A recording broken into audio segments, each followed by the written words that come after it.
नमस्कार प्रशिक्षुओं, आपका बहुत बहुत स्वागत है आपके अपने करंट हेवन के यूट्यूब चैनल पर। साथियों, ये इन्वायरमेंट का सेक्शन है। आपको पता है कि इन्वायरमेंट का बहुत वास्ट सब्जेक्ट है और यहाँ से भौगोलिक जितने भी आपके भारत के भौगोलिक एरिया हैं वहाँ से भी प्रश्न बनते हैं और अनेकों प्रश्न बनते हैं। इसके लिए हमने ये जो आप देख रहे हैं डेडिकेटेड वीडियो जो यह आपके बंदरगाह पर है, इसके लिए एक हमने पूरा देखेंगे प्लेलिस्ट में आकर, तो एक इंडियन ज्योग्राफी के नाम का एक प्लेलिस्ट बना होगा, उसमें ये सब सारी चीजें हमने पढ़ा रखा है।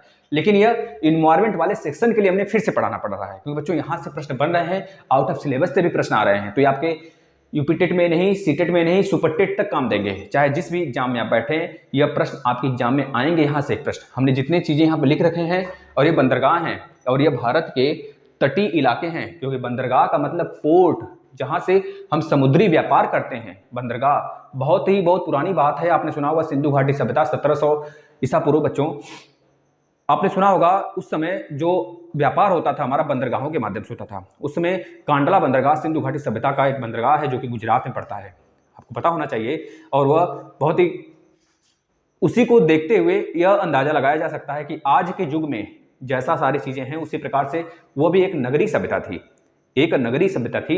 उसमें नगर विकास था सिंधु घाटी सभ्यता में, क्योंकि उस समय सारी चीजें व्यवस्थित ढंग से सारी चीजें की गई थी।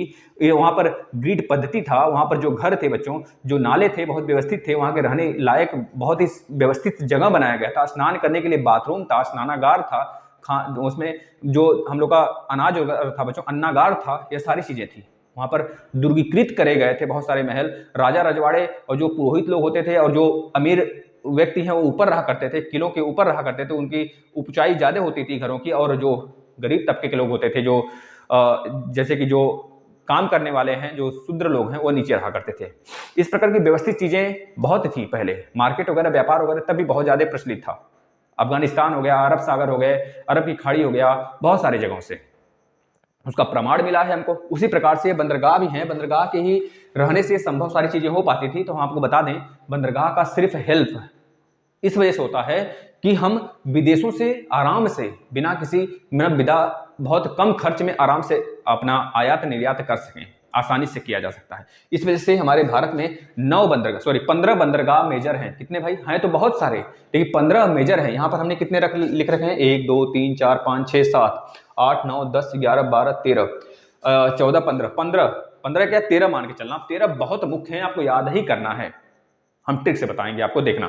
सबसे पहले गुजरात, यहाँ पर आपको पता है हमने बता रखा है गुजरात राज्य है। फिर इसके नीचे महाराष्ट्र है बच्चों, फिर इसके नीचे यहाँ पर गोवा पड़ेगा, फिर आपका यह कर्नाटक है, यह केरल है, और यह तमिलनाडु है, यह आंध्र प्रदेश है, और यह उड़ीसा है, इधर पश्चिम बंगाल है। मतलब 1 2 3 4 5 6 7 8 9 ही राज्य में भारत के पोर्ट मिलेंगे। क्यों? एक अंडमान निकोबार भी ले लीजिए, केंद्र शासित प्रदेश, इधर लक्षद्वीप वाला इलाका हो जाएगा आपका, जो कि आपके भैया अरब सागर वाला इलाका है, बंगाल की खाड़ी वाला इलाका है, क्योंकि यह पूरा समुद्री इलाका है। जो अरब सागर वाला इलाका है और जो यह बंगाल की खाड़ी वाला इलाका है, यह दोनों के दोनों हिंद महासागर के ही रूप हैं। हिंद महासागर के अंदर भारत धंस गया है एक तरह से, इस तरह समझिए, जो कि हिंद महासागर 2 भागों में बट गया है। तो सबसे पहले आते हैं गुजरात में। गुजरात में कांडला बंदरगाह स्थित है बच्चा। कौन सा? कांडला बंदरगाह। अब पूछा जाता है गुजरात का सबसे पहला बंदरगाह कौन सा है बच्चों, तो बता देना दाहेज। क्या नाम है? दाहेज बंदरगाह यह गुजरात का सबसे पहला बंदरगाह है, बनाया गया था। और कांडला बंदरगाह एक ज्वारी बंदरगाह है बच्चों, याद रखना। सबसे बड़ा ज्वारी बंदरगाह कहाँ पर है पूछा जाए तो बताना है गुजरात में है बच्चों, याद रख लेना। बस ऐसे याद रख लेना, याद करना है। कांडला, कांड कहाँ पे होते हैं? जो लोग गुजर जाते हैं कांड हो गया, बोलते हैं ना, जो लोग गुजर गए वहां पे कांड हो गया। इस तरह याद कर लेना।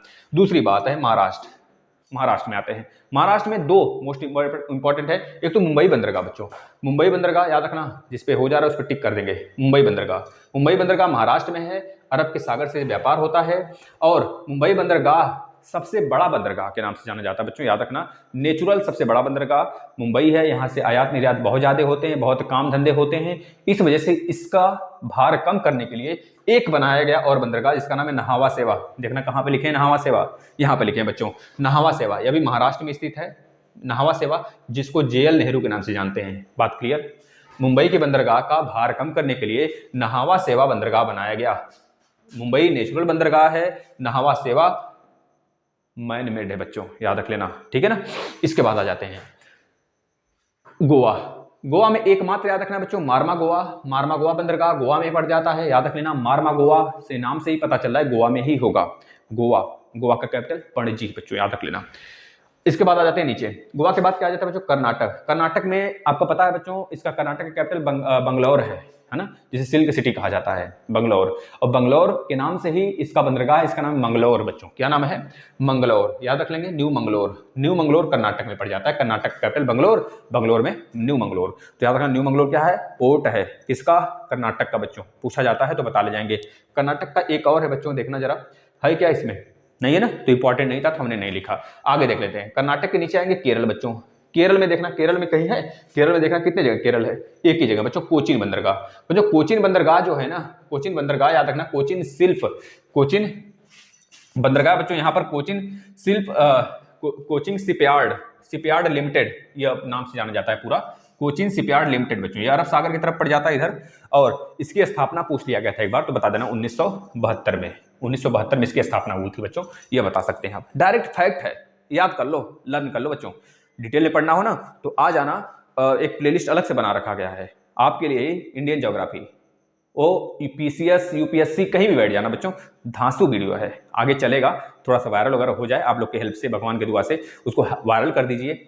आपके हेल्प से बच्चों का ये चैनल बड़ा हो गया, ये प्लेटफॉर्म बड़ा हो गया, तो आपकी बहुत बहुत मेहरबानी होगी, क्योंकि आपको सारे क्लास दे दिए गए बच्चों, ये एनवायरमेंट ही नहीं, सीडीपी, मैथ, हिंदी, सब कुछ दिया गया है बच्चों, आप देखो। इसके बाद बच्चों आ जाते हैं तमिलनाडु। तमिलनाडु में 3-4 होगा, देखना बच्चा, तो तमिलनाडु में 3-4 होगा। पहले तो चेन्नई बंदरगाह, चेन्नई बंदरगाह याद रखना बच्चों, चेन्नई बंदरगाह तमिलनाडु में है और यह बंगाल की खाड़ी में स्थित है। चेन्नई बंदरगाह बच्चों, एक मिनट बच्चों, हाँ सही है, चेन्नई बंदरगाह कहाँ पे स्थित है भाई, तमिलनाडु में स्थित है, और यह बंगाल की खाड़ी की तरफ बच्चों व्यापार करने के लिए होता है। इसको बच्चों कृत्रिम बंदरगाह के नाम से जानते हैं, पूछा जाता है तमिलनाडु में कृत्रिम बंदरगाह कौन सा है, तो चेन्नई का नाम लेते हैं, चेन्नई। तमिलनाडु में और है बच्चों, एक दो हैं, देखना यहाँ पे तूतीकोरिन बंदरगाह, तूतीकोरिन बंदरगाह, तूतीकोरिन तो फॉर तमिलनाडु, इस तरह याद करना बच्चों। तूतीकोरिन बंदरगाह यानी पोर्ट कहाँ पर है बच्चों, यह है हमारा तमिलनाडु में। तमिलनाडु में एक दो और होंगे, देखना कहाँ पर है, एक और होगा तमिलनाडु में ना, अच्छा तूतीकोरिन हो गया और चेन्नई हो गया, एक और बच्चों यहाँ पर है, देखना एन्नौर बंदरगाह, एन्नौर बंदरगाह बच्चों, यह भी हमारा तमिलनाडु पड़ जाता है, यानी तूतीकोरिन, कोची, एक मिनट, तूतीकोरिन, चेन्नई और यह एन्नौर, एन्नौर, ए नवरे नवरे नवरे नवरे काम कर लो, नवरे नवरे काम कर लो, बाद में मिल जाएंगे सब कुछ, तमिलनाडु मिल जाएंगे सब कुछ। नवरे नवरे मतलब कि दबा के काम कर लो, अच्छे से सब कुछ कर लो बच्चों, पढ़ लो दबा के, एन्नौर न्योर न्योर के काम कर लो, है ना, तो सारी चीजें मिल जाएंगी, तमिलनाडु मिल जाएंगी। तो इस तरह याद कर लेना, एन्नौर हो गया, तूतीकोरिन हो गया, चेन्नई हो गया, तमिलनाडु में स्थित है भाई। इसके बाद आ जाते हैं भाई, यह क्या है, आंध्र प्रदेश। आंध्र प्रदेश में बच्चों स्थित है आपका विशाखापट्टनम। बच्चों विशाखापट्टनम, यहाँ पर शिप बनाया जाता है, बहुत ही गहरा बंदरगाह है, पूछा जाता है सबसे गहरा बंदरगाह कौन है, कृत्रिम बंदरगाह, तो बताना बच्चों विशाखापट्टनम कहाँ पे स्थित है, आंध्र प्रदेश में स्थित है, याद रखना बच्चों, ठीक है। यह बंगाल की खाड़ी की तरफ से व्यापार होता है इसका।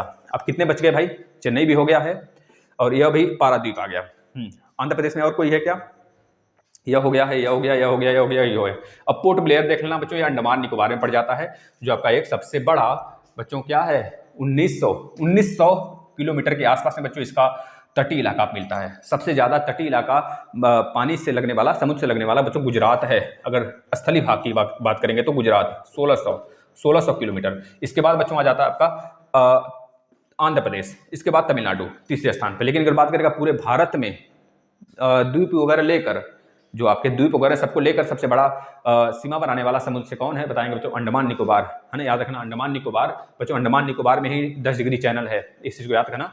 ट्विटर जो बेसिक क्लास हुए हैं ना इंडियन ज्योग्राफी का, आकर देख लेना, विधिवत बताया गया है किसके किसके बीच है, कितने द्वीप हैं, सब कुछ बताया गया बच्चों, है ना। दक्षिणी द्वीप है, फिर उसके बाद नीचे आएंगे कार निकोबार, फिर इस तरह सारी चीजें हैं। नीचे 8 डिग्री चैनल है, सॉरी 6 डिग्री चैनल पड़ जाते हैं, जब नीचे आएंगे बच्चों 6.8 डिग्री चैनल, 6.4 डिग्री चैनल, फिर 8.4 डिग्री हमारा पड़ जाता है कन्याकुमारी में। सारी चीजें बताई गई हैं आपको, आप देखो तो सही, है ना बच्चों।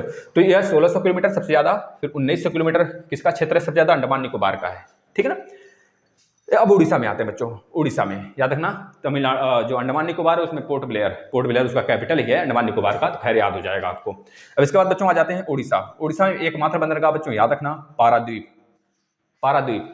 जैसे ही उड़ीसा मतलब क्या, उड़ना बच्चों, उड़ीसा में चिल्का लेक है, भितरकनिका वाइल्ड लाइफ सेंचुरी बच्चों, यह सब है जहाँ पर टर्टल आते हैं सब प्रजनन करने अपना, हर साल आते हैं। तो पाराद्वीप मतलब पारा, जैसे ही हमने द्वीप में तेल डाला, पारा डाला, तेल डालते तो जल जाता, लेकिन पारा जैसे डाला दीप उड़ गया। उड़ना से उड़ीसा, इस तरह याद कर लेना। पारादीप बंदरगाह कहाँ पर? उड़ीसा में बच्चों, इस तरह से याद करना। आगे आ गया पश्चिम बंगाल। पश्चिम बंगाल में कोलकाता बंदरगाह का बच्चों, जो कि हुगली नदी पर पड़ता है, हुगली नदी पर पड़ता है, याद रखना बच्चों। और हुगली नदी से ही व्यापार होता है बच्चों चीन वाले में, याद रखना बच्चों। हुगली नदी से जो व्यापार होता है, कोलकाता बंदरगाह जो बच्चों, ये नदी द्वीप है, ये नदी द्वीप है हुगली नदी, ये नदी बंदरगाह बच्चों, नदी बंदरगाह के नाम से जाना जाता है। ये हमारा सारे तो हमारे समुद्र द्वीप, समुद्र के बंदरगाह हैं, लेकिन यह हमारा नदी बंदरगाह है। तो पूछा जाएगा एकमात्र भारत का नदी बंदरगाह जो कि बहुत फेमस है, ऑप्शन में रहेगा यस आरो, तो बता देना कोलकाता नदी बंदरगाह है, जो कि हुगली नदी के किनारे स्थित है बच्चों। इसके सहारे से हम आते हैं पहले हुगली नदी मतलब बंदरगाह में, बंदरगाह के सहारे फिर आते हैं समुद्र में। उस समुद्र से बच्चों व्यापार करते हैं अपना इधर हम, यानी कि नॉर्थ ईस्ट की तरफ जो जितने भी देश हैं, रूस हो गया, अगर बात करें बच्चों चीन हो गया, इधर से हम दक्षिण चीन सागर वगैरह से जाकर उत्तरी चीन सागर वगैरह जाकर अपना व्यापार करते हैं। इस तरह समझ में आ गया आपको। सबसे ज़्यादा स्टील बच्चों, सबसे ज़्यादा स्टील का व्यापार इससे होता है, यह बात भी याद रखना, स्टील, है ना। तो बस हो गया सारा, बस इतनी बातें थी इसमें। पसंद आया बच्चों तो 1 नंबर आपको यहाँ से ले लेना है, 1-2 नंबर बच्चों super TET, UP TET, C TET कहीं भी दीजिए, क्योंकि इस टॉपिक से 1 नंबर बनेंगे आपके। तो इन्वायरमेंट का सेक्शन था तो हमने बढ़ा दिया, ऐसे बहुत सारे सेक्शन लाएंगे छोटे छोटे जो आपको देखने में मजा आएगा। बस शेयर कर देना बच्चों, धन्यवाद।